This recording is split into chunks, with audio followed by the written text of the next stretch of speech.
Hello and welcome to Crucible of Words for more dedicated legacy action. Today we are doing some ninja action. Ninjas has just got a new card, which doesn't happen very often for this deck, but here we are.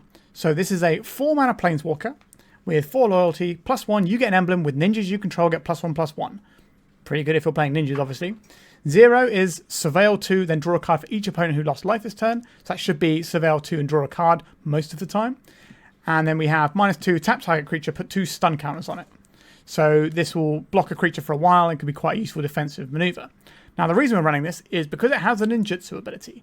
So this is 1 black and a blue, and that will give us this ninja planeswalker. However, it's not just regular ninjutsu, because it has this other text. During your turn, as long as Kaito has 1 or more loyalty counters on him, he's a 3/4 ninja creature and has hexproof. So it's a creature, it's a planeswalker, it slices, it dices, it does it all. So this is a pretty exciting inclusion to this deck, for sure. So what is the Ninjas deck generally trying to do? Well, we've got Ornithopters, we've got Changeling Outcasts, and we've got Tamiyos. And we're going to attack with these and then turn them into, generally speaking, Yuriko or Ingenious Infiltrator, which both cantrip more or less whenever a ninja connects with an opponent. Now, if we're having more ninjas, then each ninja that connects will trigger this, or this. So you can kind of make your board wide and then get some really good action going. Changing Outcast looks very good in this particular build because it is a ninja itself. So not only is it unblockable to make sure you can get your ninjutsu trigger through, but it also means when you start plussing this Kaito, all your ninjas are going to get bigger, including your unblockable ninja. So that is pretty potent. We've got some Retrofitter Foundry so that our useless Ornithopters or Changing Outcasts can become 4/4s just by tapping it. And this is also a nice sort of late game card advantage engine where you can just keep spewing out creatures, which isn't the worst in the world. We're obviously playing this with a shell of good blue cards. We've got our Brainstorms, we've got our Force of Wills, we've got a couple of Dazes and 1 Ponder. We don't need as many cantrips because the idea is we're playing creatures early and turning them into ninjas and then getting our card advantage that way. So we don't really need the selection early on. I'm not even sure we should be running 1 Ponder, but I'm going to run this list that I found that 5-0'd League. We've then got some removal spells, a couple of pushes, a couple of cuts, an Edict, and a couple of Nihil Spellbombs to mess with graveyards because that's a really important zone in the game right now. And of course, we are blue-black. So your friend of mine, the Psychic Frog, today is an honorary ninja. This card is great. I don't need to talk about it anymore. What I do need to talk about is the fact that this deck does not have Wastelands. Once upon a time, this was a deck that used to run Wastelands. However, a lot of the people who've been working on this deck for a while have been cutting the Wastelands because you're just trying to out-attrition your opponent with your card advantage through here, and your Wastelands don't let you cast your ninjas on curve if you're using it as a land, and I quite like the exclusion of Wasteland here, and I've said that before when I've played ninjas on the channel. If you want to see any of the ninja decks I've played, just search ninja and you should be able to find it. So another thing to mention about this, we have 1 non-basic in the Underground Sea, and the rest is all just a bunch of basics we can get with Vistas or Deltas or a Flooded Strand. So that's quite exciting there as well. We're not going to get hit by our opponent's Wasteland, which is kind of crucial at the moment to not get knocked off of tempo, which may disrupt you from getting ahead of a Psychic Frog on your opponent's side of the board. Speaking of boards, let's talk about our sideboard. We've got some graveyard hate, whether that's Faerie Macabre or Ghost Vacuum or Unlicensed Hearse. We can kind of pick apart our opponent's graveyard in theory. Orcish Bowmasters, just a generically good thing that's nice to bounce with the ninjutsu as well. Eldrazi exists. We've got Consign to Memory. We've got the Harbinger of the Seas for a similar reason. A little bit of hand disruption to help with the combo matchup, along with a Force of Negation. Bit more removal to kill enemy frogs, and a Brazen Borrower is a nice catch-all answer. So a little bit of everything that we can hopefully find at the right time with all our card advantage stuff. But what I'm really excited about today is Kaito. This is a pretty novel inclusion to this deck, and I'm very excited to see how it pans out. Alright, remember to like and subscribe, and remember if you want to see my videos early, for just £1 a month, you can get early access to my videos and support the channel, and I really appreciate it. Okay, strap in, let's do some ninjaing. Right, we're on the play for the first game. We don't have any ninjas. We have a Force of Will that also doesn't do anything. I think we can probably afford to mulligan this one. This is really going to require us to have some mana doing some mana coming off of something if we want to keep a hand that looks like this. Do I want to keep a hand that looks like this and believe in the deck to deliver either a cantrip or a land? So let's have a look at our hits. So we've got 17, so that's 16 left in the deck, plus another 5. So that is 21 hits. So 1 in 3. We can probably afford to miss 1 land drop. We have a lot of protection here. I will keep this, and we're going to keep the Kaito and probably get rid of the Yuriko here, because we want to try the new card out. That's what you're here for. Chancellor of the Annex has been revealed. Alright, so what we're going to do is we're going to play out this Retrofitter's Foundry and let it get countered so we can get rid of this counter shield. It's not great for us, obviously, but if our opponent's playing Chancellor of the Annex, they're probably doing something like Necrodominance, which is just going to be a sort of really skewed matchup where we need to interact on turn 1 or it's lights out. So now we have Daze and Force of Will for our opponent's combo turn. In theory. Gemstone Mine. A Wild Cantor. Sure. So this is just storing mana up for next turn, most likely. Lotus Petal. It's over to us. Can we draw a land? We can draw a land. It is another island, which is the downside of having a basic land-heavy mana base.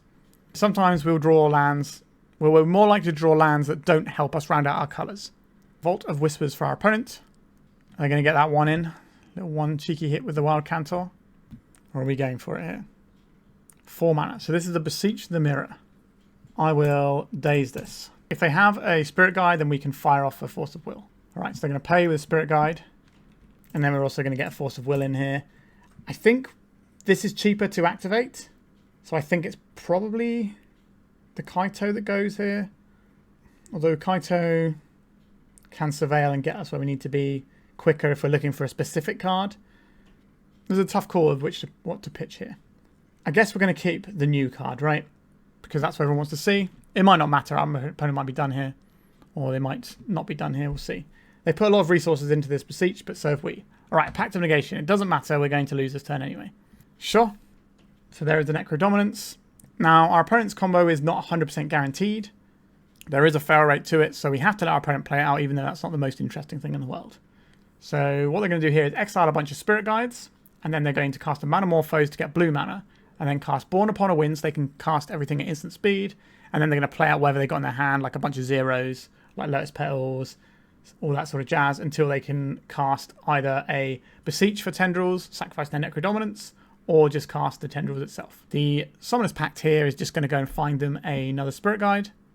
Yep, more Summoner's Pact. If they don't have it in hand, they have a thing, Valakut Awakening, which is a land on the backside, but they're mainly playing it for the front side where they can pay 3, just put any number of cards on the bottom of their library and then draw that many cards so they can swap out their hand to try and find the bits and pieces they need. Alright, so they've cast Born Upon a Wind. So they're casting the Lotus Petal. Do they have it here? They're casting more Manamorphose, which might not mean they have it. But they should have Valakut Awakening or the Tendrils. We just have to allow our opponent to actually get that for it. Alright, there it is. There's the Tendrils and we can scoop it up. Okay, so this is a matchup where we want more disruption. So, Thought Seizers come in. The Force of Negation comes in. Consign to Memory is unlikely to be that useful, but can buy us a turn by hitting the trigger on the Necrodominance. So these are the things we are interested in. Removal spells are not something that is going to be useful here. So we can cut the cuts and push the pushes out the deck. And we have something that looks a bit like this. We could run Harbinger of the Seas because it can mess with our opponent. Orcish Bowmasters is just another thing that comes down and impacts our opponent's life total. Now you might be saying, yeah, but they go to 1 life. But once they've drawn all those cards and gone to 1 life, we can't ping them to kill them because they're going to have their whole deck in their hands. They're going to be able to just either go off in response because their whole deck is designed to go off at instant speed, or they can just Pact of Negation and carry on with what they're doing. So we're not playing this because it's going to cheese our opponent in some way, but it can impact our opponent's life total. The less life they have, the less cards they draw, the more likely we are to actually combo them off. Do I want anything like Harbinger of the Seas is the question. I think I will take a Brazen Borrower over something like a Retrofitter's Foundry. The only reason I'm thinking about Harbinger of the Seas is our opponent needs black mana. We might be able to shut them off with black mana. So I'm going to play the Harbingers over the Retrofitters because they're also blue cards and help with our Force of Will count. I think that's some pretty comprehensive thoughts on that. Let's go to the game. Do I think Consign to Memory plus Daze is enough? It's probably acceptable. So we hold up Consign to Memory. Turn 2, we play the Swamp. Our opponent is very much an all-in turn 1 deck. And they're going to mulligan very aggressively to get that turn 1. Right, they've gone to 5 so far. I personally think the Util Spells deck is the best sort of turn 1 dedicated combo deck. And I think the Doomsday and Epic Storm decks are the best out-and-out combo decks in the format. Obviously, I do love a bit of Dark Depths. Our opponent's mulligan to 3, so there might not be much of a game to play here. Right, let's get our Polluted Delta up and running. So they can have Land, Dark Ritual, Necrodominance, and that's a 3-card hand that does win them the game here. We don't have any Surveil lands. It's back over to us here. I think the Thoughtseize is worth more to us than Ingenious Infiltrator here. Okay, we'll take the Dark Ritual. Given our opponent's hand there, I'm happy to get an Underground Sea and deploy the Outcast. So our opponent is not going to be able to win with what they've got in hand right now. There's no one draw that's going to get them there.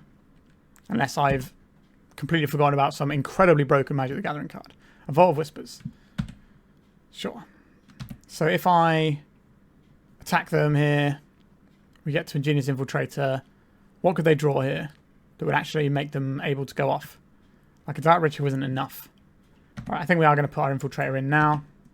If you're unfamiliar with Ninjutsu as an ability, we return an unblocked creature, and this is not casting a spell, so they can't interact with it unless they've got like, stifles and things like that. Deploy this Ornithopter, and now we are in a pretty solid spot here.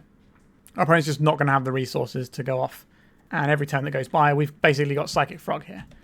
We're pretty much playing a deck that's just full of Psychic Frogs. Obviously, these don't grow as well as Psychic Frog and require a little bit more work to get them into play. Kind of wild that we have to go through all these hoops just to get a 2-3 thing that is worse than Psychic Frog. But I digress. Ash with a Ninja.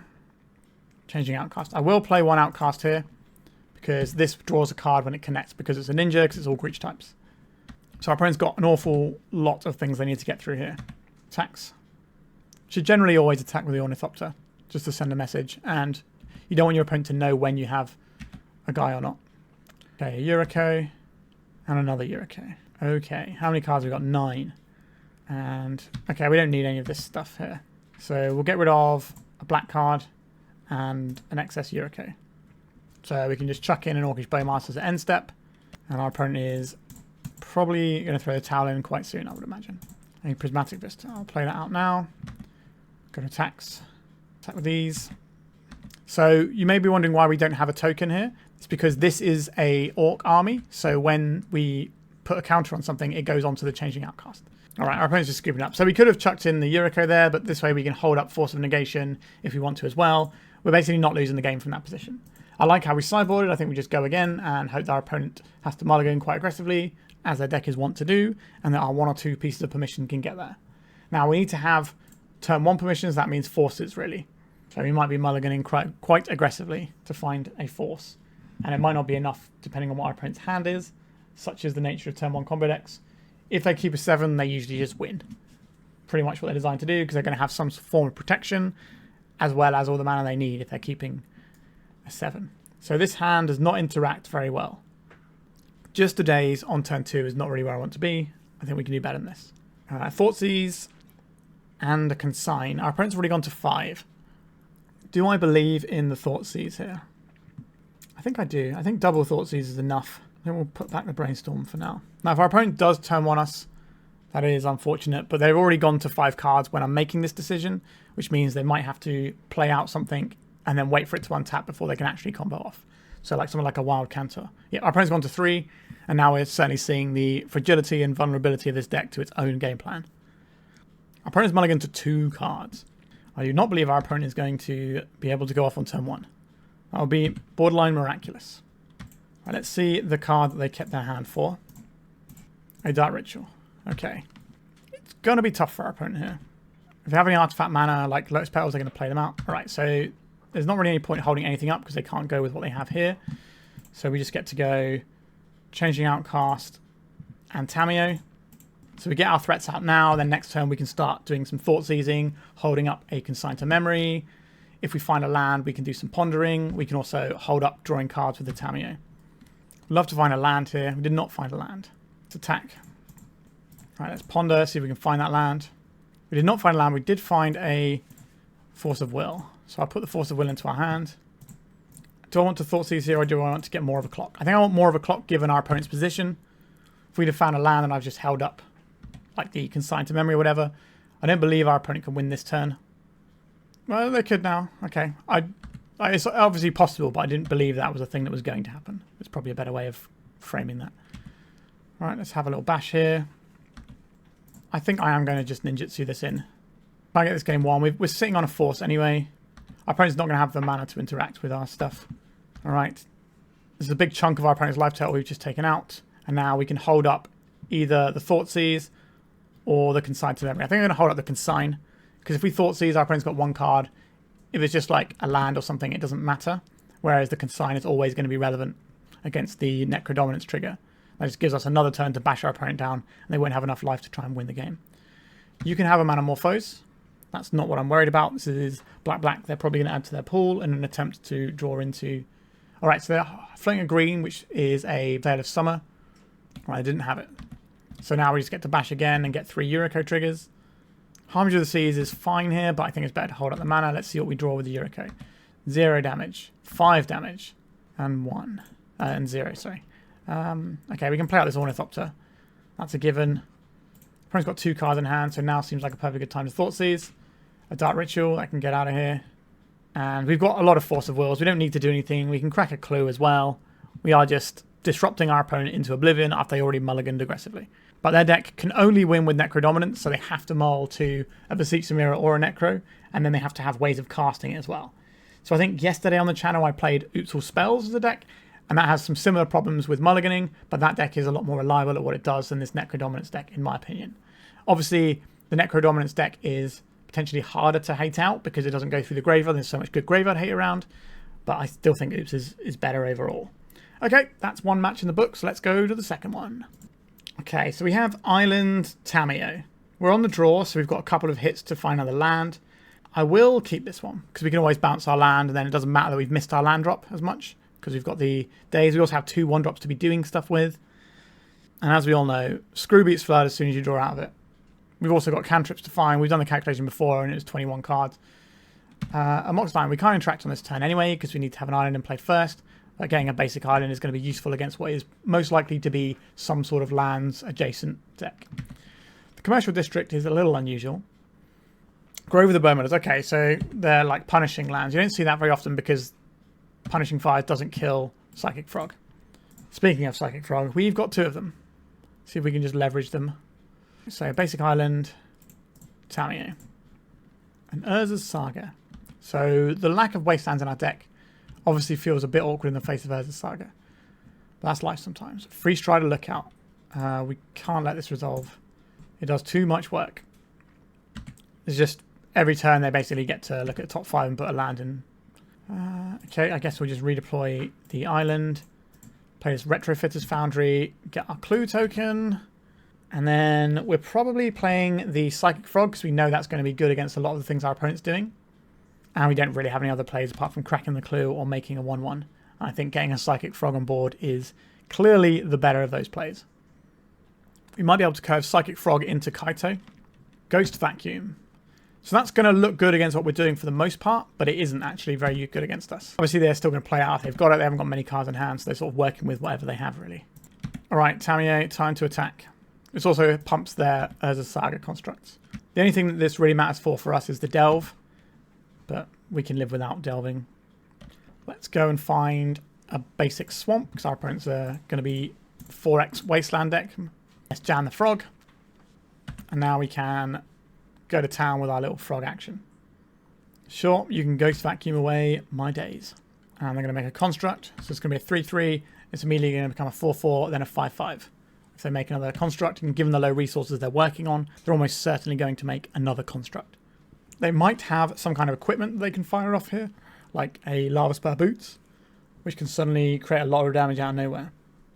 Alright, are they tapping this for mana? That is unexpected. But obviously our opponent's got cards in hand. They might have drawn something that's better than making lots of constructs here. Have to wait and see what that is though. So tutored for a Vexing Bauble, so they know whatever they're going to cast here resolves. Is it going to be Minsk and Boo? Walk-in Closet. So this is a Crucible for 3 mana. I spoke about this on the little video I made about cards to watch out for in the format from the new set. And it's just a green Crucible with upside on the other side as well. It's pretty good. What would you like to do here, opponent? I don't think you're attacking with that construct. They do want to attack with a construct. The thing is, they can just Maze of Ith their own construct here. But if they do that, that doesn't actually do them any favours. So we'd have to get rid of 1, 2, 3 cards to do this. I think that's fine. 1. Let's get rid of a Frog. I'm going to get rid of a Polluted Delta as well. I would very much like to find another land so we can put this Kaito into play. But we can play a lot of the cards in our deck. Yep, so our opponent's just going to Maze this, which means they don't have a Maze for our Frog now. So our Frog gets to connect for big damages and we get to draw a card out of it. Right, we found the land as well. That's pretty tasty indeed. We'll go and get an island here, because that's our main colour for the most part. Let's exile some cards here. 1, 2, 3. Probably should have exiled the frog actually, so they can't vacuum it away and get it back later. Then we get to attack with these. Got ourselves a clue. Then we can ninjutsu in our Kaito. Bounce in our Tamiyo. Living the dream here. So this is a 3/4 with hexproof, and then when we go to our second main phase we can activate it. Also get a card off the frog. It's all going quite nicely. So what does this do for us right now? We can tap this creature and stun it for a bunch of time. We don't have to worry about it. I think that's probably what we're going to do here. Just keep that guy tapped down. So our Kaito is hexproof, and we can make it a 4/5 on attacks next turn, and it can't be Maze of Ith. So we are in what I would describe as a pretty strong spot. So the way stun counters work, if you would untap it, you instead remove the stun counter. It's nice having a tapped Planeswalker. This is a really cool design. So we get to do some pretty wild stuff here, don't we? So we can... Oh, we're supposed to activate this first. So if we want to get the Surveil, though, and just get some more cards, we don't want to do the plussing. Let's see what our opponent wants to do here. Right, so untapping our frog. And then we can turn this into a ninja. Yes, we're losing the counters we put on the frog. But we're getting 2 triggers off of our Kaito. Another land. We can certainly use that down the stretch. Do I want to play out this frog? Do I want to play out this Tamiyo? I think having more planeswalkers is pretty good. Maybe I should have just done the emblem. I should have done the emblem before I attacked. What do I need to surveil here? Well, I'm going to surveil and draw a card. Okay, we'll put these 2 in the graveyard. Glad that we're not drawing those now. And a Force of Will. Not a bad reward. I will play... Do I want the Tamiyo or do I want the frog here? We can play the Vista. I think we want the frog. You can hit harder. I like the Kaito. There's a lot of options on this. Maybe it would have been better to have just plussed the emblem first and then attacked. And then we could have got an extra 2 damage in. Our opponent would be at 6. It'd be a lot easier to deliver lethal. So they can start activating the Urza Saga. They probably have a Pithing Needle that's going to switch off our Kaito soon. So we want to get the value out of this one where we can. Right, let's just pump up the team. Go to attacks. Which one would you like to deal with here? It's worth attacking with this because we're just trying to force damage through right now. Even if they get a 5/5.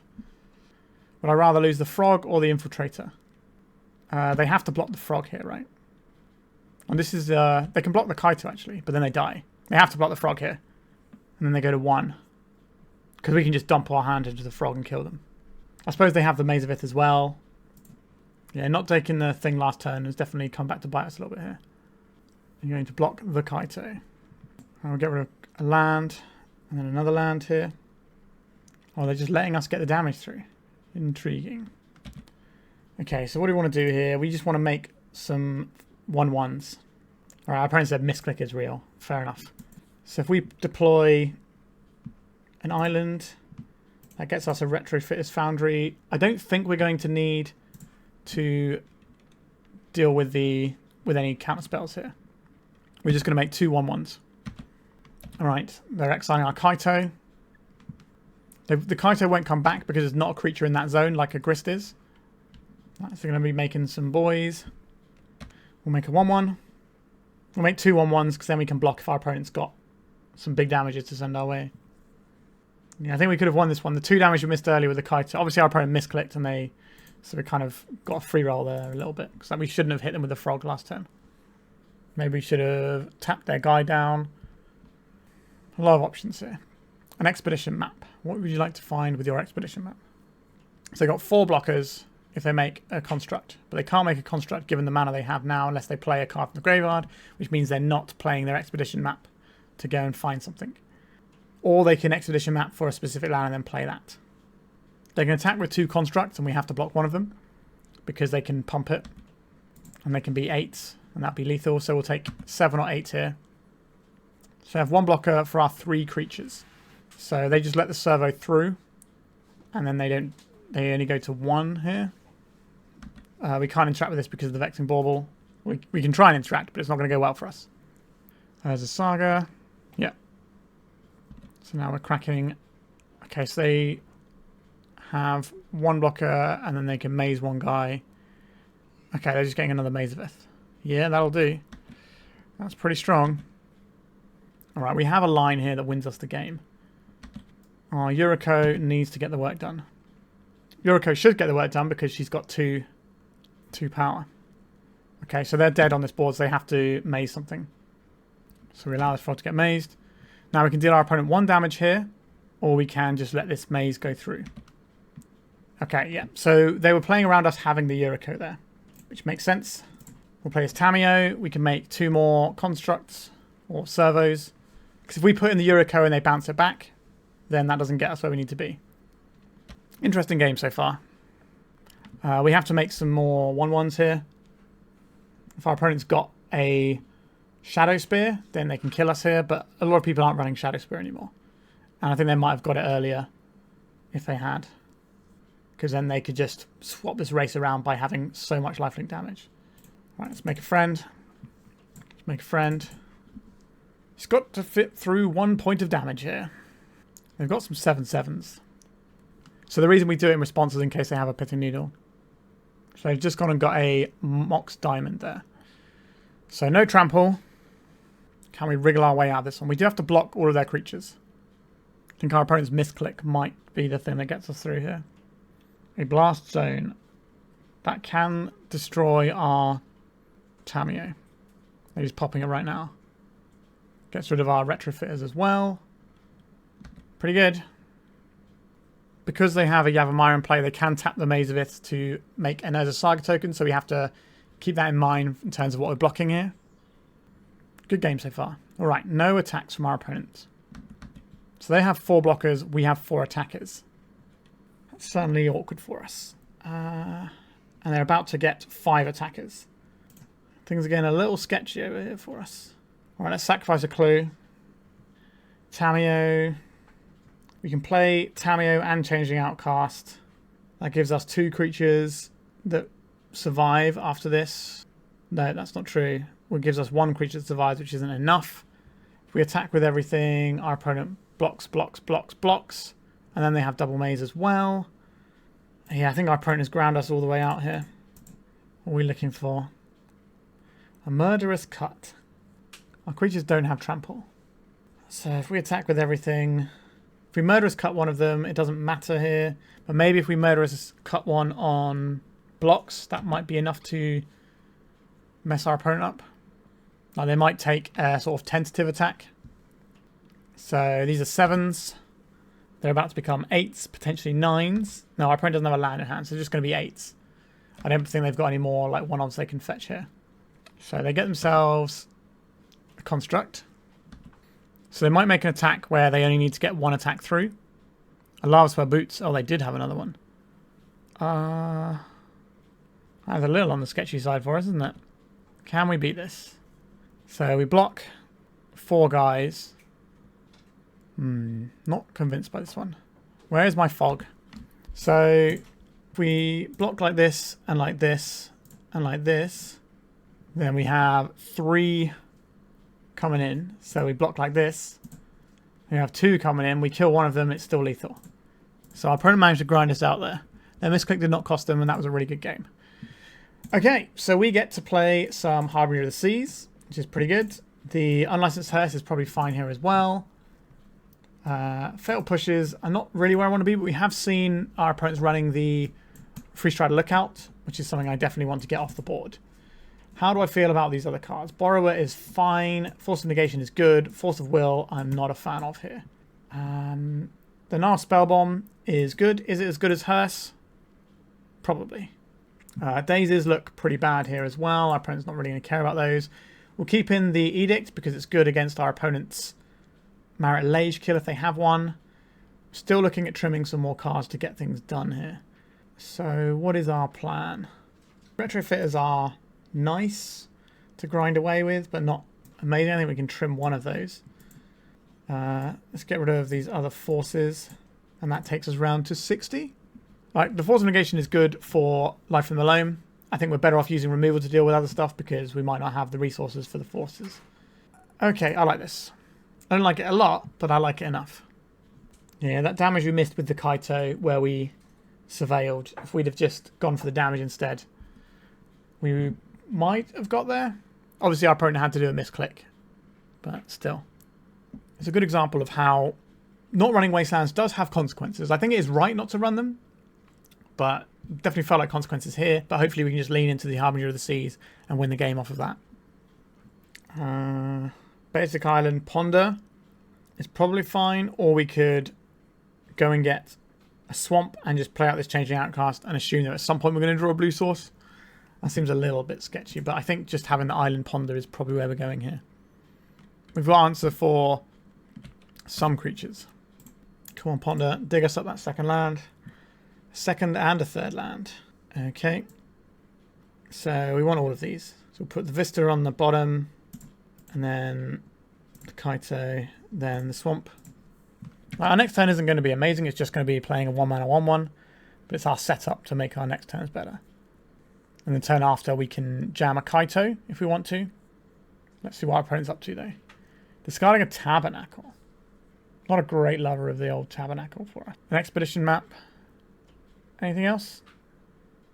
No. Okay. So Psychic Frog is a thing we could cast, whereas our Ingenious Infiltrator, which is not as good as a Psychic Frog, even at 2 mana, requires us to jump through hoops. Commercial District. Feels like we're getting Life from the Loam soon. Or they have a land light draw, so they were discarding the land that doesn't tap for mana so they can continue executing their plan and getting the Expedition maps running and all that jazz. Changing Outcast not going to look great into the old Punishing Fire combo though.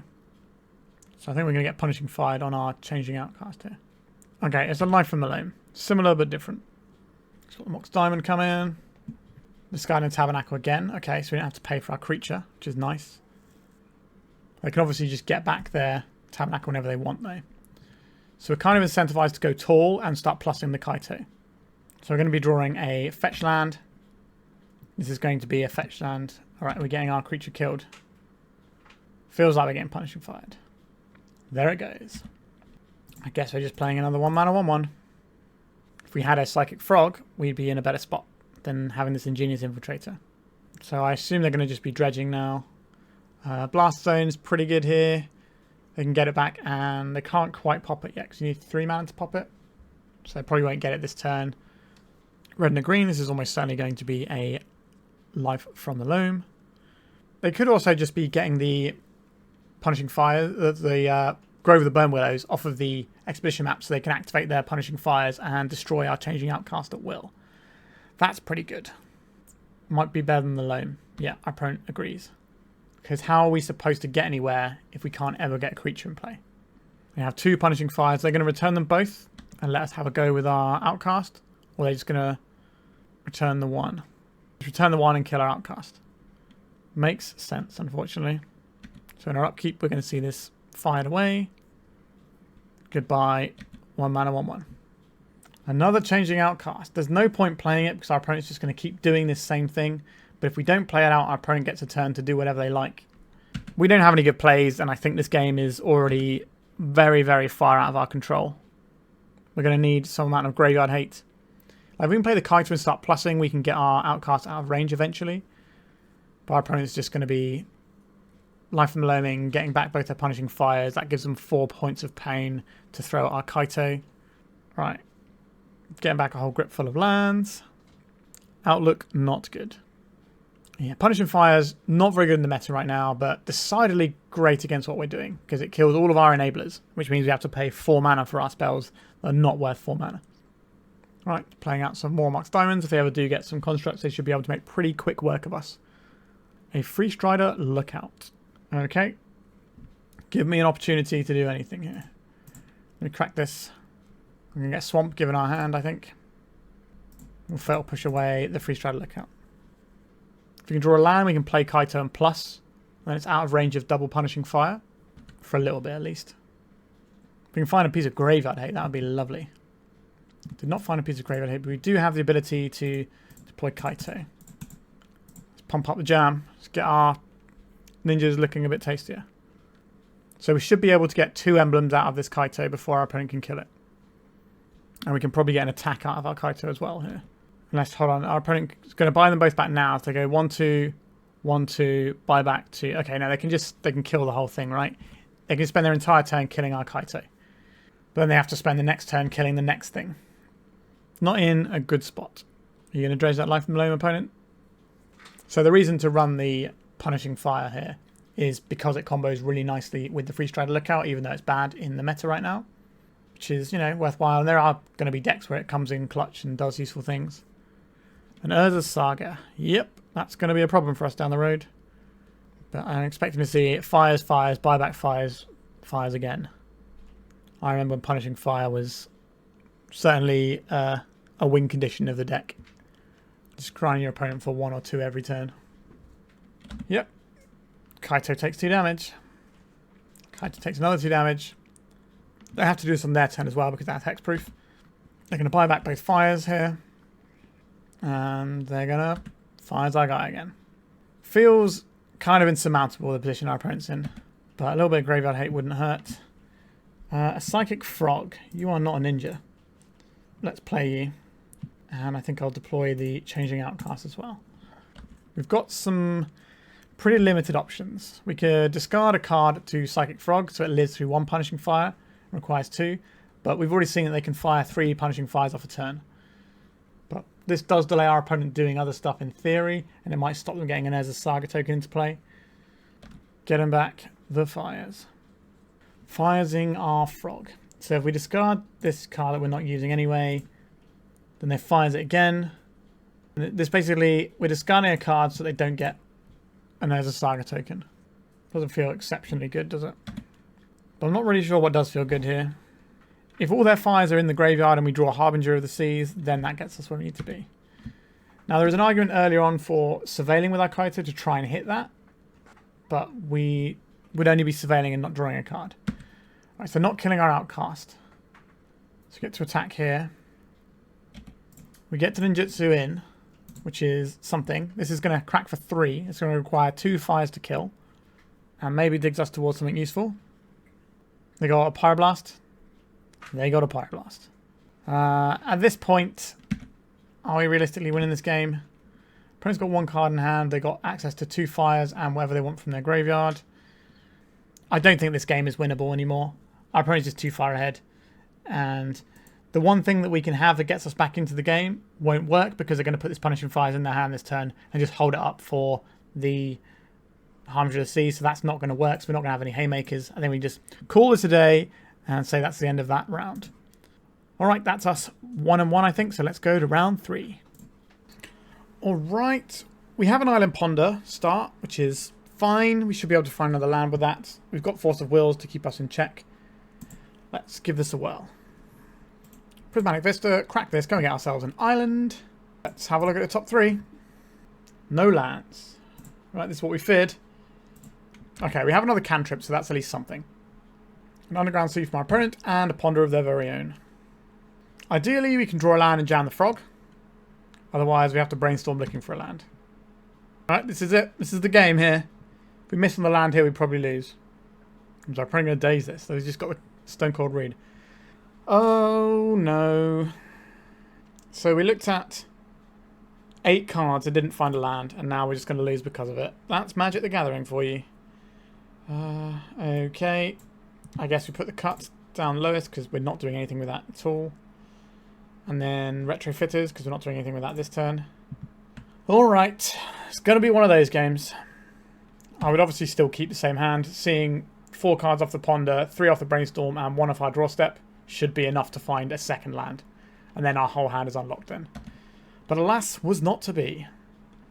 At least we have tools that we can leverage, like the Force of Wills, possibly the Nihil Spellbomb, so we're not completely stone cold over here while we wait to draw through that pile. It's not great though. And a Ponder. This much cantripping makes me think my opponent is more on the combo spectrum rather than on the fair spectrum because they're not playing a Tamiyo or an Ethergoyf or a Psychic Frog. They're just trying to sculpt the perfect hand. And they are within like the sort of ad nauseum tendrils ballpark of lands here. Alright, let's get this Spellbomb down. If they are a combo deck, we're actually relatively well suited here. We've got Force of Will, and Daze. Plus this Spellbomb so they can't do Gaia's Will lines if that's their jam. Now if they are just a fair deck and they've just been sculpting a really good hand, then sure. Alright, let's counterspell this. So they are going to Daze this. Cannot pay. We will fire another Force of Will at our opponent's card here. Force of Will from our opponent. We can't leverage this Daze because they've got the land. Okay, yep, our opponent's Frog double counterspell was better than our Frog double counterspell because we couldn't find the land. If we'd found the land, we would have been able to be the ones doing the aggressing here. Alright, I'll at least take this Tamiyo out. Okay. There's that Murderous Cut we knew we were drawing. Let's play a Retrofitter Foundry. Our opponent kind of already knows what we're doing over here. At least by fighting over that Frog, our opponent expended some resources to have less cards to pump into Frog. But we're almost certainly going to lose because they're going to be connecting with Frog. And this means that even if they have a bunch of land in hand, they're going to be able to beat our screw because they're just going to have more cards if they're flooded. So probably going to be put in the dirt. But sometimes you look at 8 cards and you don't find a land. That is the game we play. So our opponent's deck could be a Doomsday deck, or it could be just regular Dimir tempo. The reanimated decks tend not to have space for the Tamiyo, although I have seen some builds that run 2. But I would, considering all the cards we've seen here, nothing to do with graveyard, no cyclers, our opponent just making land drops naturally. This feels like the Dimir tempo to me. But we'll find out soon. Alright, let's cast a Brainstorm. They got a Bowmasters, they got a Bowmasters. At least that's information. Okay, the Frog is probably better than Tamiyo here. So we need to keep the Swamp and the Cut, which means we don't get to keep all of these things. Okay, so we can Murderous Cut this into a Daze. Or we can wait a turn. I think we Murderous Cut in our opponent's turn because every time they get a card off this, it's just too powerful. If our opponent taps out here, then I'll fire off the Cut. Let's snap this Cut off and see if we get anywhere. It's a clean enough answer. So next time we can cycle the Spellbomb, play the Tamiyo, or we can play the Frog. Cycling a Troll of Khazad-dûm. A little suspicious.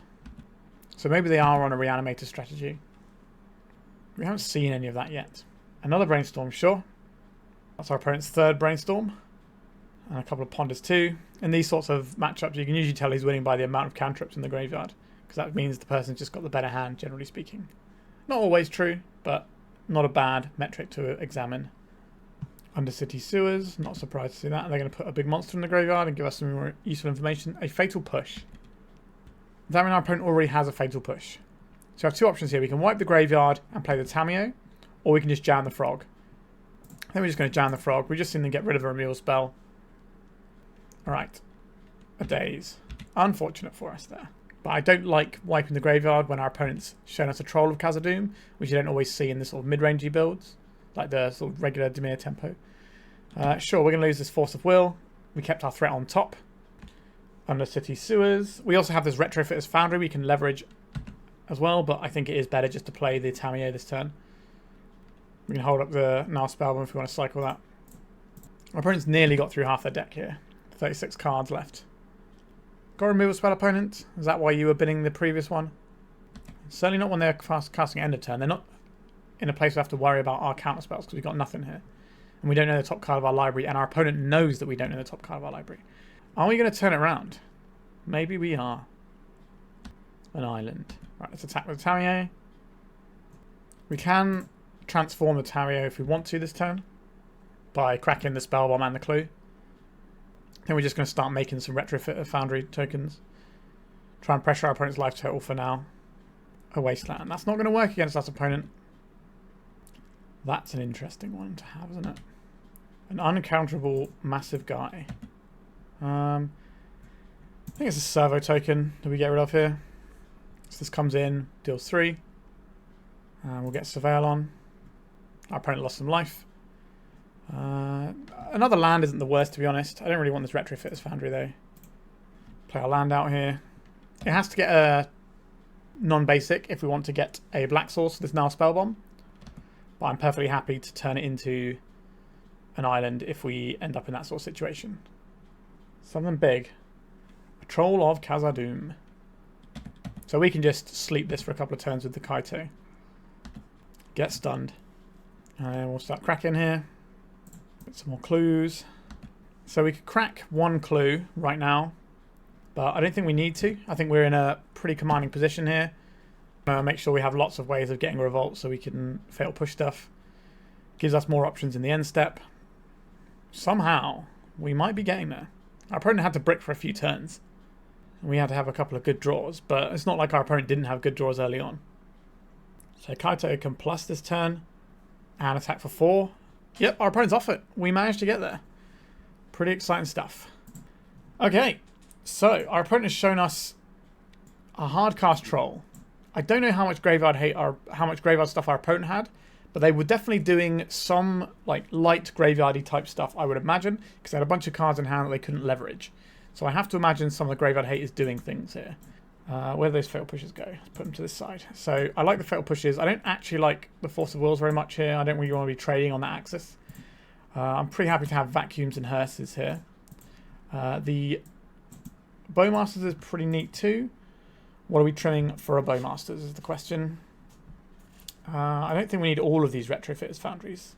Like, they are fine. I don't mind having 2 of them, but maybe we don't want the 3rd one. And what do we have in place of these things?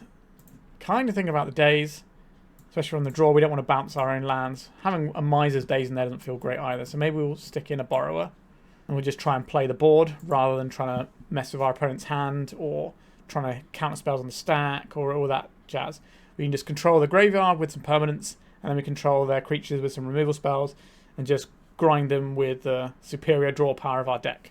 Because that's what our deck does. It draws a lot of cards over time. We were playing Psychic Frog before Psychic Frog was cool, and it was a ninja for some reason. Just the rate on this, even when you ninjutsu it versus the old frog, that's quite wild. Obviously this gets to attack the turn you put it in for 2 mana, so it's not too bad, and it does have 1 additional power, but it doesn't have evasion, it doesn't get bigger, and it's 4 mana normally. I don't know. Interesting thing to think about. Yeah, this hand seems good. We got a bit of graveyard hate, we've got Tamiyo, got all the things we require here. I think I will set up shop with a Nihil Spellbomb though. Apologies, something just fell off my desk if you heard that. This just covers us the most if our opponent is doing graveyard stuff. And I think we can probably out-attrition our opponent's fair plan most of the time. So next turn we can play a Tamiyo around Daze, and then hold up the Brainstorm if our opponent tries to remove it. Another Ponder, sure. So I think Tamiyo around Daze, hold up Brainstorm is better than playing the Frog into a potential Daze here. Our opponent is on the play, they're way more likely to have Dazes in on this match than if we were the other way around in terms of who's on the play on the draw. Just get Tamiyo in, and pass it over. A Psychic Frog. It's a good one. There's no denying it's a good one. If we can find a land here, that's going to be really good. I don't want to crack this to Brainstorm because then we won't get to do the thing. Right, we're going to attack with the Tamiyo because we are going to be brainstorming in a second. At least get this clue value. Our opponent might have a removal spell, but they'd rather try and hit this in response to the Brainstorm than try and mess with the Tamiyo to stop us getting a clue. Alright, Brainstorm. Let's see if they have the removal spell for the Tamiyo. If they do, it's irritating, but we can live with that. We don't need all of this graveyard hate, so we can hopefully chuck some of that away. I'll get rid of the 2 pieces of graveyard hate that I just said we would get rid of, and we're just going to play the who has the most frog game. You're going to kill Tamiyo in response to this trigger? You are not. That is good news for us. Do I think our opponent's boarded in a Force of Negation? I don't think they would have. Doesn't seem like the sort of card you want this matchup. Let's try and push this. Alright, they're discarding the Archon of Cruelty. Understood. So they were on reanimated stuff, which we correctly read by the fact that they didn't play stuff in their hand, and they just died with all these cards in hand. Alright, so we've got the Tamiyo clock ticking up. We can do some Psychic Frog stuff. We've got the graveyard covered at the moment with this Nihil Spellbomb. We can just drop some frogs, and our opponent should hopefully struggle with all these frogs. If they play a frog of their own, we get back. They'd like to reanimate. Let's go and get this Underground Sea. Is this the bait for Bowmasters? Possibly? Nope, I guess not. Right, let's just take the graveyard out. But then now they're going to have to reassemble some more graveyard shenanigans. And we just plus this for now. Play out Psychic Frog. We do it with this so we have basics available, so they can't wasteland us off of our other spell. If they were to counterspell this, I would then play the other frog. But I like having a clue token to crack as well as the Sheoldred's Edict to activate. A Fatal Push on the Frog. That's fine. Like we have a Tamiyo popping in 2 turns. Opponent's down to 2 cards in hand. Our deck is just kind of more value oriented than our opponents. They have like a big explosive thing. If we can stop that by ruining their graveyard, then we are A-OK, and that's the situation we're in right now. However, they might be able to get something like an Atraxa into play. But Atraxa's not so bad for us because it won't kill the Tamiyo. It'll just draw them some cards that will kill it in response in theory. So I need 2 cards to do that, so they're unlikely to have additional interaction. So they have a frog here. I would rather not play into the Daze here, because answering this is quite important. So I'm just going to draw a card at end step. 2 cards left in our opponent's hand. I think we will begin with this, because we can always do something differently if we need to, right? We can always minus the Tamiyo. Let's play this out. Let's play out a frog. Right, we're going to tick up the Tamiyo. So Tamiyo is now ready to pop, and we're ready to draw our whole deck. We need to make sure we don't do that into a potential Orcish Bowmasters is the thing. Our opponent probably has 2 Orcish Bowmasters in the sideboard. Alright, our opponent's scooping it up because they don't have an Orcish Bowmasters. If they leave open 2 mana, we don't pop the Tamiyo here, because we're just vulnerable, and also we're so far ahead here. Yeah, we ground that one out really nicely. The deck felt pretty smooth. Let's go on to round 4. Yeah, we get to do our thing here, don't we? So we'll keep this. We'll Prismatic Vista out, Changeling Outcast. Our opponent is mulligan to 6. If our opponent mulligan's really low, then I might be inclined to save the Brainstorm and try and disrupt like the one thing they're trying to do. But mulligan to 6 is no real information at all. So let's just play the Outcast. Should have played the Ornithopter as well, actually. That was an error. Because now if they kill this Outcast, we can't go with the Ornithopter. Plains. Yep. Exactly what I said would happen. I was just too excited there. Alright, we'll play out an island and an Ornithopter. And we can spin up a Brainstorm if we need to. Our opponent is more likely on the control spectrum, because you don't see a lot of 60-card Death and Taxes anymore. There we go. There's a Tundra. There's a Ponder. So they're holding up Plough mana. I'm going to fire for Brainstorm first if we can find a Daze. That's exactly the card I wanted there. We do not need a Murderous Cut just yet. And do we need these Psychic Frogs? I guess we don't need all of these Infiltrators, do we? Let's crack this for a blue source. Let's attack with our almighty 0-2. So they can't counterspell this because it's ninjutsu. Do we just get to draw the thing? They did not have the Plough. Alright, so now I can play out this Thopter. We've got Force of Will and Daze backing our Howling Mind creature here. And then we can put another one in and we'll be drawing 4 cards a turn. A Terminus, you say? How do I feel about Terminus? Not big into the old Terminus, am I? I think this is a really tough call. I think we just pitch the Daze here. So we have more threats if somehow they stop this from happening. They did not stop that from happening. Flooded Strand. Right, we get to attack here. I think we will chuck in a Yuriko here. I'm not expecting Stifles out of the Terminus deck. Wowsers, trousers. It's a lot of triggers. Once you start doing this, it feels pretty gross. 3, 4. Alright. Play this because it can get Swamp. I'll play out the Ornithopter. I will not commit anything else because we don't need to. We can just put in another Ninja and draw 9 cards next turn because they are multiplicative. I believe is the right word. Because each one times is by the number. Snap, cast a Mage. Just as a naked 2-1. Sure. Why do they want to just play that Snapcaster like that? Are they really that desperate for a blocker? I guess so. Alright, we're going to cut this at end step because we have nothing else to do with our time. Let's crack this and go and get a Swamp. This. 1. I don't believe our opponent has a Daze, but we can play around it for free here, so we might as well. And if they solve this problem in front of them, then we get to put some more problems in front of them with Psychic Frog and potentially Ingenious Infiltrator. I'm not expecting them to sweep our board at instant speed here. Flame of Anor. Target player draws 2 cards, deals 5 damage to target creature. Sure. So this is the red-blue Wizards deck, but they've also got Terminus and stuff in it. So maybe they're not just on that, and that's just like a little bonus surprise. Let's go attacks. Let's do some more ninjaing. Would you like me to draw 4 cards again, please? You would? That's awfully nice of you.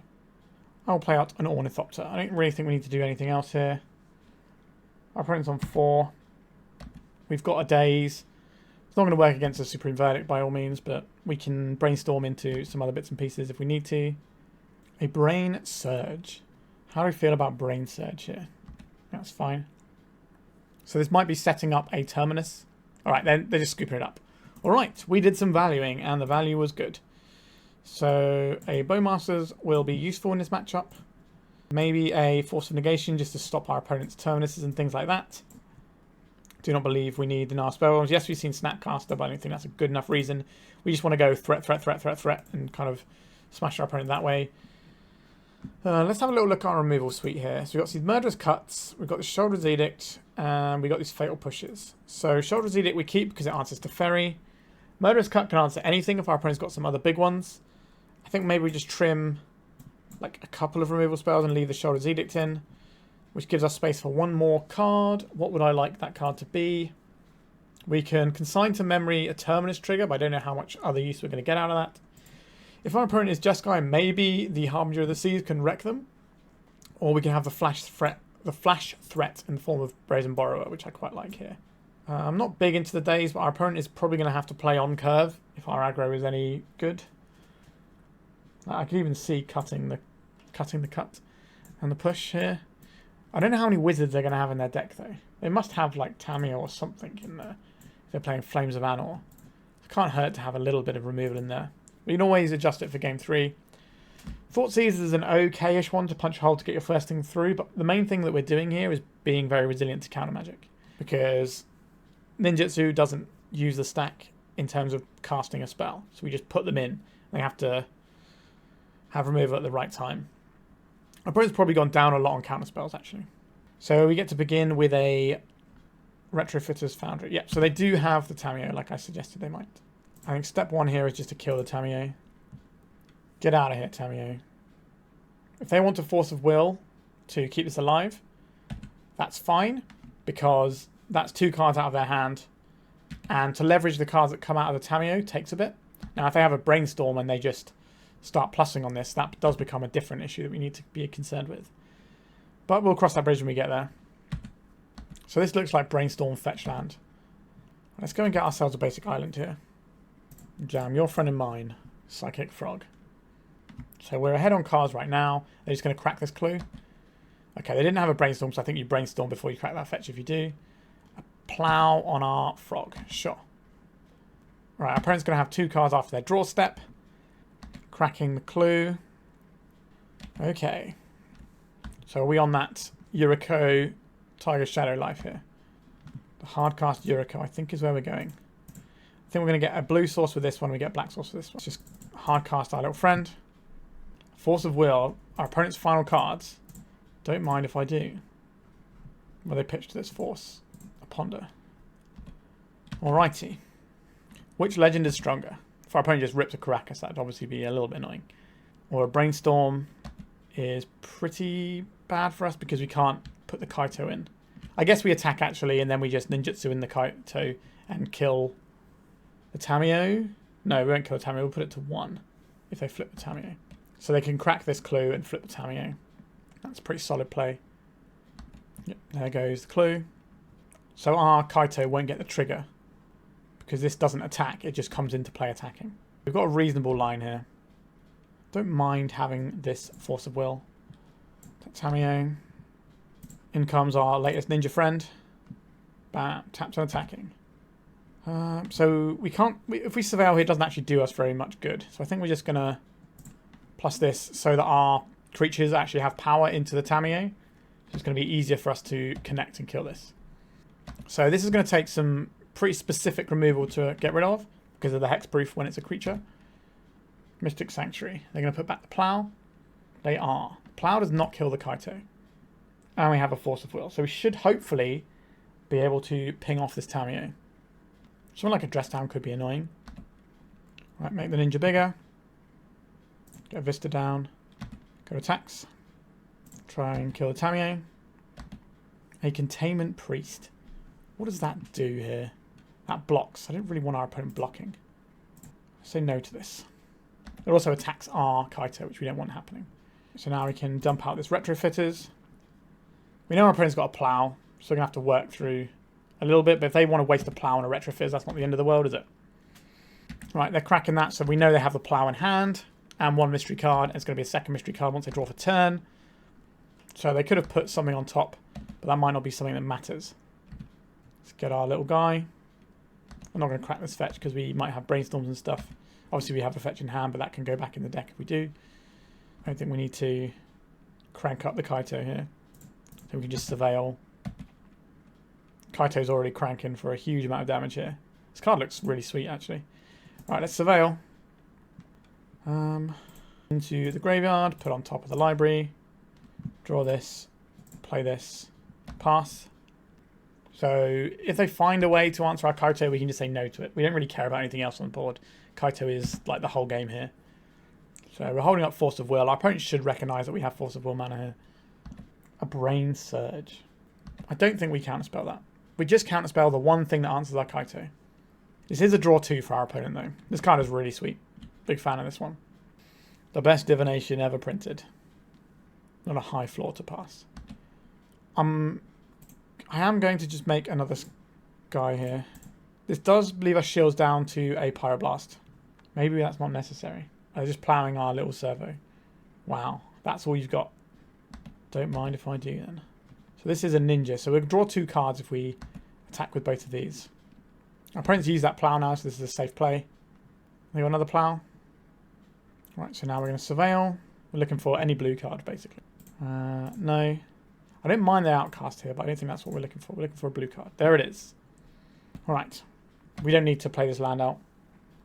Can our opponent answer our hexproof creature / planeswalker?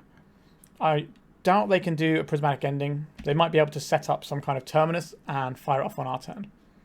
Alright, so that is the red source for the Pyroblast. Alright, they're tapping out for something here. And they've tapped out of Pyroblast, which is the only thing I think they have that can kill a Kaito. This card is impressing me quite a bit. 4th Eorlingus, X equals 3. We say no to this, our opponent has 1 card in hand. Is that the game? That is the game of the match. Very, very clean victory there. Deck felt amazing, to be honest with you. That's 4 rounds in the book. We are 3-1, so we could even put the 4-1 on the board here. Let's see if we can do that. On the play for the final round, Ornithopter into Psychic Frog. Not the greatest. I will take it though. Will I? 4 lands is a lot of lands. We can't leverage this. This card is kind of bad on its own. No, I think we'll be disciplined and try and get a stronger hand. We've got some great hands in our deck. Oh no. Okay, maybe we're going down the well here. Oh, right in down the well. Okay, I'll keep this. So, what are we looking at here? We're obviously keeping our land and our Outcast. I think the Retrofitter Foundry is probably worth keeping. We don't want the Brainstorm. Do I want the Nihil Spellbomb because that could win us a game that we're not really in the market for winning ourselves? Or do we just play to our own game plan, which I think is probably what we should do here. So we'll play out the Foundry and we'll play out an Ornithopter. So we can make a 4-4. So we at least have some pressure. By playing them out in that order, our opponent's more likely to spend a counterspell on the Ornithopter than the Retrofitters. But I suspect they don't care. So if we attack with this, we turn it into a 4-4, our opponent could fatal push it. That's probably better than just having a 1-1 though, isn't it? Sorry, a 0-2. Let's go attacks. Bash away. Let's get another creature in play. This is also a Thopter. It's a Ninja and a Thopter and an Orc army. It does it all. We're just going to see an Entomb. There it goes. So if we'd have kept the Nihil Spellbomb, we might have been alright, although our opponent's got full grip. I wouldn't be surprised they have some counter magic. An Archon of Cruelty. So we probably lose the construct here. Joke's on you, opponent. I don't even have to discard a card from my hand. So the construct isn't attacking here anyway, because of their guy. So I think we sacrifice this. This has more synergies is what we're trying to accomplish. Maybe we can use it to draw some cards. Maybe that can somehow get us out of this bind. I don't believe that's the case. Murderous Cut. 1, 2, 3, 4, 5. So we can get there. Attack with the Changeling. This is unblockable. How do you like them apples, opponent? Let's crack this. Get ourselves a nice island. Make this into a 4-4. We'll try and cut this before our opponent untaps with their mana. Now, the problem with cutting this is any reanimation spell is good. Alright. It's gone. Let's hope our opponent doesn't draw one of their other 5 reanimation spells. Possibly more if they have the Metamorphosis Fanatic, which we played earlier on in the week. If you haven't seen it in action, by all means check that video out. We certainly showcase how good that card is. If they reanimate this, I'm going to scoop. There we go. I think we're actually pretty good into this matchup, though. Because we get to play just a bunch of good graveyard hate stuff here. We get these Bowmasters, so we don't want the Force of Wills. The Dazes are fine. Spellbomb's obviously great. How do we sideboard last time? We want to keep all our removal in. We want to keep some pushes in for frogs. Do we like Dazes? I like Dazes on the draw. Oh, sorry, on the play. I don't really know if I want them on the draw. Do we want multiple Foundries? Probably not. And one Daze. I think that's what we did last time. There is an argument for Faerie Macabre, but we already have 4 bits of graveyard hate here. And Faerie Macabre is pretty bad on its own. But maybe it's better than a Daze. I think we had the Borrower last time as well, so we can bounce some spooky permanents out of play. That's certainly something I'm considering here, but where does it go? That is the question. Maybe a Foundry gets taken out for a Borrower. Well, let's try this. The Dazes on the play are pretty useful, but I think we have better things to be doing. I think we can do better than this. This is kind of the same hand, really, isn't it? Alright, our opponent's mulligan to 5 cards. We don't have a way of dealing with the graveyard. We don't know how into the graveyard our opponent's going to be in these post-board games. We get to play a turn 1 Ninja. That's what we wanted. No turn 1 play for our opponent. That's a little scary. It could mean something like a Entomb. So we could look for we could spend 3 looks to find an answer here, or we could put the Yuriko in. I think I want to spend 3 looks for an answer here, because we can still play the Retrofitters if nothing else works. This also fills up our graveyard for the Murderous Cut. We did find an answer, so that's good. Do I want a Murderous Cut? I think I do. I think we're just going to go land on top here.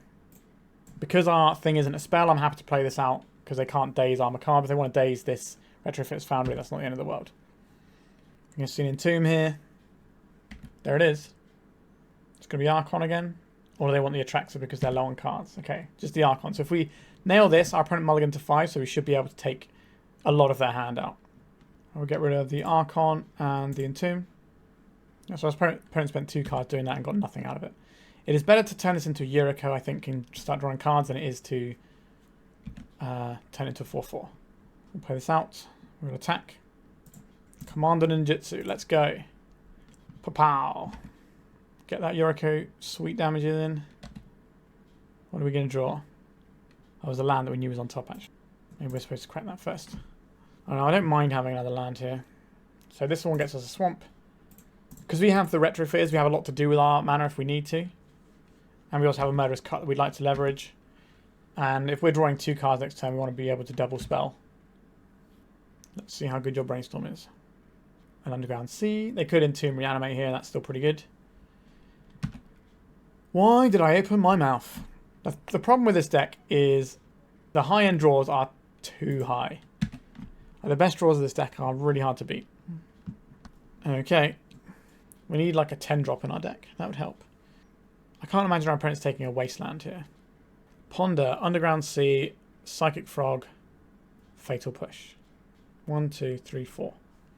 Sure. They did not take the counter magic to stop us killing them. They have 1 card in hand. If that card happens to be a counter spell for our Murderous Cut, it has to be the Force. 1, 2, 3, 4, 5. Alright, I think we're just going to cut this right now. Which does leave it in the graveyard. They did have a Force of Will here. So this is us casting a Brainstorm, looking for... We don't have anything that can interact with this. No. Okay, we have the push for the Psychic Frog at least. We don't want that just yet. We put this Kaito on top. And we dome our opponent for 4. Yep, sometimes your opponent's just going to have a Banana's Hand, and there's not much you can do about it. I thought we fought a good fight here. Maybe we're supposed to have Dazes in here, but then where do they come out? It's very easy for our opponent to play around the Dazes. Alright, so we get to hits here and get the little friend out. There it is. So our opponent's on 4. They attack for 7. So they attack for 7. They go up to 11. And then we crack back for not enough. Fail Push does not clean up this Atraxa. We can start doing stuff with Retrofitter Foundry, but it's going to be too slow. I guess we can Kaito the Atraxa. The problem is they can just Fatal Push our I guess if they fatal push our Changeling Outcast, then that doesn't matter too much, right? Oh, they're just hitting the Yuriko. That doesn't matter. I would like our opponent to play this Psychic Frog now. There it is. So they got one card in hand, it's Underground Sea, because they played a fetch land this turn. So we crack this in the end step. We know our opponent can't interact with this unless I've made some grievous error. Kill the frog. I don't know if I want to play this. I don't think I do. Let's get the Kaito. Let's stun the Atraxa. We get to bash a 1 here. Alright, so we know our opponent's just drawing off the top here with an Underground Sea in hand. They can't put any big monsters into play because, well, the only big monsters they have left in their deck are basically the Cyclers. Oh, Brainstorm, that's a pretty good rip. But we're making a real game of this. So next turn we crash for 4, 5, 6.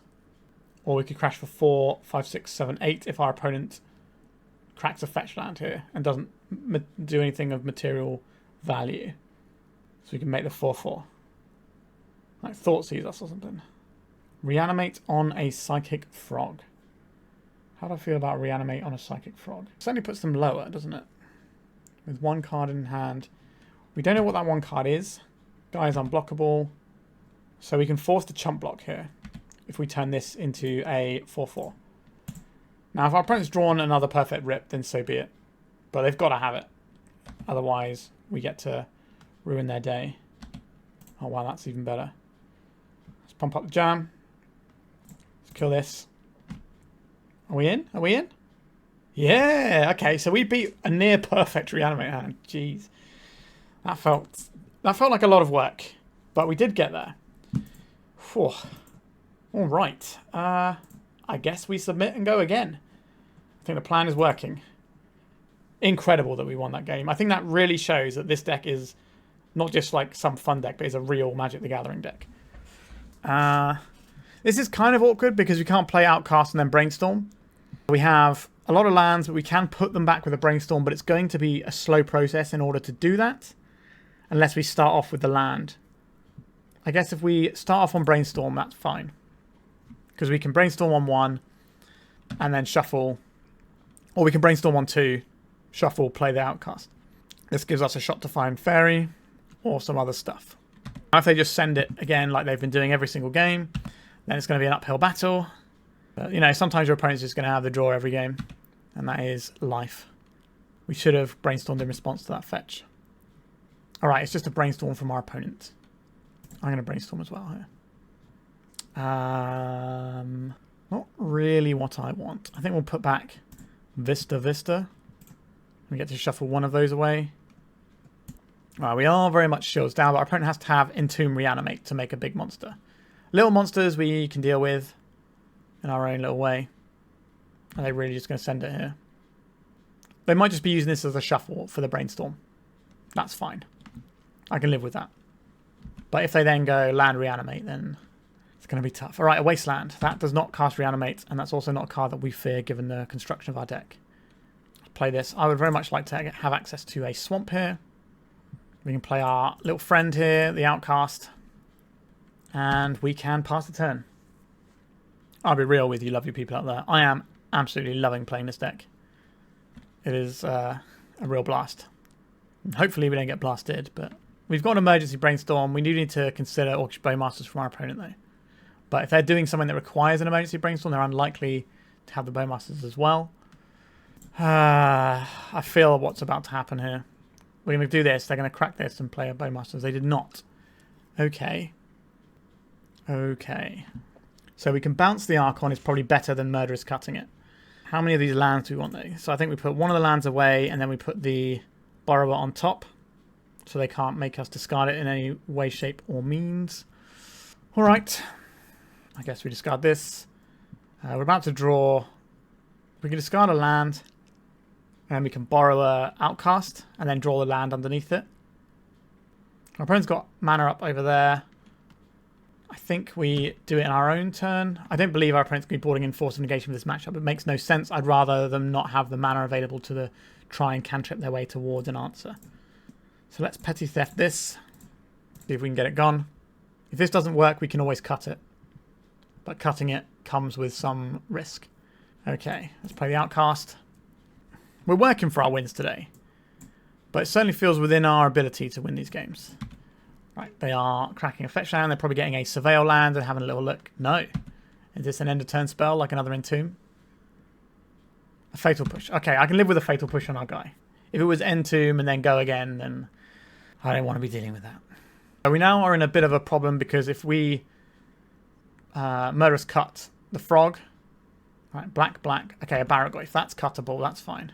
So we've got a land on top so we can play all of this around a Daze. They didn't Daze our Borrower, and I think he probably would Daze a Borrower given a chance. So let's crack this for a basic island. I'm enjoying playing on basics today. It's not always the way it goes, but here we are. Alright, so let's try and cut this. It doesn't matter what we get rid of. I'd like to get rid of creatures just so our opponent has nothing to reanimate if we can get rid of their graveyard. And then we get our frog down. I think that's better than the Borrower here. So we can start drawing some cards and we can have a jolly good time. Also, if we get Borrower down, we can ninjutsu it back to our hand and have another Petty Theft locked and loaded to go, which is pretty cool. Which is the reason for doing that, but we're playing around Daze here. A Brainstorm, sure. So they probably put that Archon of Cruelty back into their library, unless they found a frog. Or they put it on top of the library and now they're going to sewers it into the graveyard. There it goes. Please don't reanimate it. They've got it. They've always got it. Alright. An actual factual reanimate. Nope. Okay, we're just getting Psychic Frogged. Okay, I can live with that. I can live with that. I'm a little bit reluctant to just fire a Kaito in here. Would love to find some graveyard hate. Do I want to fire in a Yuriko? Or do I just want to play this Borrower? I think I want to play the Borrower so we have cards in hand so that if they do play the Archon, we can then Kaito and tap it down. I think that is the better option here. Because if we discard a card, we can get rid of the Yuriko, keep the Kaito in hand, flip the Borrower back to our hand, tap their guy down, or bounce it again. Just be kind, opponent. Just not have it for 1 minute. So if we can put the Borrower in and then draw a land, then we can have the Borrower ready to go, so we can blank and animate dead specifically. Psychic Frog. Okay, that can jump and do some stuff. Our opponent's got some cards in hand over there, though. So this can be a 4/5. What a ridiculous Magic the Gathering card. Alright, push or something? No. Am I playing this Kaito into a Daze? It's really, really good if it sticks. What are we doing if we don't do that? We are playing a Tamiyo. We have to play into the Daze. I don't think we can let this frog go uncontested. This is big news here. We attack with this. They'll make this fly and pitch a bunch of cards. And they'll kill this. We'll get some cards off of our opponent. And then maybe we Kaito afterwards. But if our opponent pitches... what? They have to pitch 2 cards. So they could still have a Daze. So we can't Kaito afterwards. We could play a Tamiyo and hold that back to block with. But then we're just throwing our cards into the void here. This is a very tough call what to do. We could just play the Tamiyo. Or we could play the Yuriko. If we play the Yuriko here, we can block with the Borrower on attacks. Then we can get a Yuriko hit in. And that's pretty decent. I don't want to play both in case we get Archon of Cruelty and we lose a Kaito. Do we have to play around Daze? This is really the big moment in this entire game. What would our opponent have that they wouldn't have played? Like, we've been playing around Daze this entire game. I think they have a Daze. Or they might have been like pondering it away and all sorts of stuff. So is it the Yuriko here? I think it's the Yuriko. We have to keep 1 card in hand so we can keep the Kaito as an option. And we just not attacking. We can block with the Borrower because it can block creatures with flying. If they attack on the ground, we can block with the Yuriko. And that lets us get the Kaito in. And once Kaito's in play, as we've seen, it's an absolute house in this matchup. It's an absolute house every time we've had it in play, to be honest. This card has impressed me thoroughly. Who'd have thought a 3/4 hex-proof creature that's also a Planeswalker would be good? Especially when it can come in uncounterably just from having some little rubbish creature attack. Big fan. Alright. They're jumping their frog. They did not exile their Archon of Cruelty to help us out. It was a bit rude. So we're going... our Brazen Borrower is going to become a Hymn to Turak here. Unless our opponent has a removal spell. Wow. It's just trading off. What? That's incredible. I'm not happy about that. What's happening here? It's a reanimate on the Archon of Cruelty. Sure. Okay. So now we are priced into playing this Kaito around a Daze. Into a Daze, potentially. Let's get rid of this. Get rid of this. Can we have a land at least so we can try and play around the Daze? They're playing a land out. That's a bit weird. A Ghost Vacuum. You are a turn too late, buddy. Do they have a Daze? If they do, it's game. All right, a Brainstorm. So they don't have it right now. Are they going to find it? 3 cards is a lot to see. So it makes sense that they play the land now so they can try and cantrip for the answer, shuffle if they find another cantrip. A Daze. They did have the Daze that they found. So we take 6, 7, 8, 9. And then we have 1 turn to top deck a Murderous Cut or a Sheoldred's Edict. Yeah, our opponents run exceptionally hot this game. This entire round. Like, we did beat them when they ran ridiculously hot in the previous one. So I can't really fault how well the deck's played into it. But the top percentages of hands of the blue-black reanimator deck are unbeatable. And that is just the way things are, really. Now, if we'd have drawn any of our Graveyard Hate at all this game, then we win this game incredibly easily, I think. Obviously, we've drawn some Graveyard Hate now, but if we'd have drawn it earlier on in the game, then we would have been fine. Our opponent has also got through a lot of their deck here. They've got 35 cards left in their library. And we're keeping pace to a degree. Okay, so now they have a second lethal threat, so we can't win the game now. Can you play another one? Yeah, sure, just rub it in. It's Psychic Frog's World. We know this. It's got to be good. Where's our Miracle Kill or our opponent's creatures? Let's play an Ornithopter and then concede. Like, obviously we have some bad draws in our deck in certain situations, like the Ornithopter, because we're trying to play Synergy, but... Alright, so we finished with a 3-2, and I feel we were pretty close to beating that blue-black reanimator matchup, and like the first time we played it, we smashed them. Let's talk about the deck. So, like I was saying, the first time we played that blue-black reanimator matchup, we did smash it pretty brutally. I think we have the tools to do that, and, we saw that we beat an absolute top draw hand from our opponent, which is something that you rarely beat with any deck. So we managed to get through it with our deck. We managed to survive both an Archon and an Atraxa attempt. And, the Atraxa came into play. We had to deal with it. So that was really impressive for the deck. And this deck feels like the real deal to me. It felt like we were playing real Magic and our deck was very strong. This card, Kaito. Color me very impressed. This is doing everything that we want our card to do here. So it gives us 1 more ninja to make all of our little enablers feel less bad. It also makes our enablers better because we can just make an increasingly large unblockable creature, which is pretty cool. This gives us ability to control the board, to dig for cards. It attacks nicely. It's got hexproof. What more do you want? This card is doing everything, and this was really our be-all and end-all here. As for the rest of the deck, it felt pretty good. I did note that we don't play Wastelands. I think that's correct. That did obviously come back to bite us in one of the matchups where if we'd have been able to hit a key Maze of Ith at the right time, we win the game. But I think you can maybe index more heavily into Harbinger of the Seas in the sideboard, and I wouldn't mind seeing some more of that. That feels pretty good. But all in all, this felt like one of the best builds of ninjas I've played. I know we didn't get the trophy, and I think we might have trophy with ninjas on the channel before. We certainly got some 4-1s on the board with it.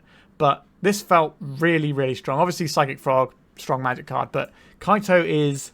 Every time they print some new ninja card, everyone's like, oh, maybe this is the thing that makes ninjas good. But I think Kaito might actually be that thing that makes ninjas good. The fact that it can control the board with its tap ability, and you can tap and then plus, tap, plus, tap. So you can get a lot of action out of this without it dying, and it's just very hard to remove, right? A 4-mana Planeswalker, if your opponent's not attacking you, and they probably shouldn't be attacking you, when we have like a lot of stuff to play to the board, we can gum up the works with Retrofitter Foundry or whatever, hide behind a Psychic Frog, a bunch of stuff, right? Or, just drop our Ornithopters after we put the Kaito in and we've got a blocker for it. It just synergizes incredibly well with our deck, which isn't a surprise given it has Ninjutsu on it and we're the ninja deck. But yeah, this card massively impressed me. I was expecting this to be, kind of cute and not good, because we've seen other Kaito Planeswalkers before. People have tried. They're supposed to be ninja cards. They weren't good. But this, very, very good. Wholly impressed. I think this card might even be playable outside of ninjas. Now, the emblem isn't the best if you don't have other ninja stuff going on. But, surveilling and drawing a card is good. Having a creature that grows on its own is fine as well, if you just want to have it as a thing that grows itself. The tapping of the creature is fine. You need to have creatures that are worth bouncing, though. That's the only thing I will say here. So maybe like some kind of Espervile deck could even consider running something like this. I'm real high on this card. Felt really strong. As for the rest of the deck, I think 3 Retrofitters may be too many.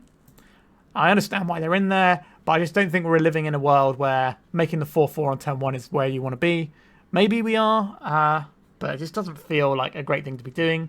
So I think you can. I'd probably rather have a 3rd Daze than the 3rd Retrofitters here.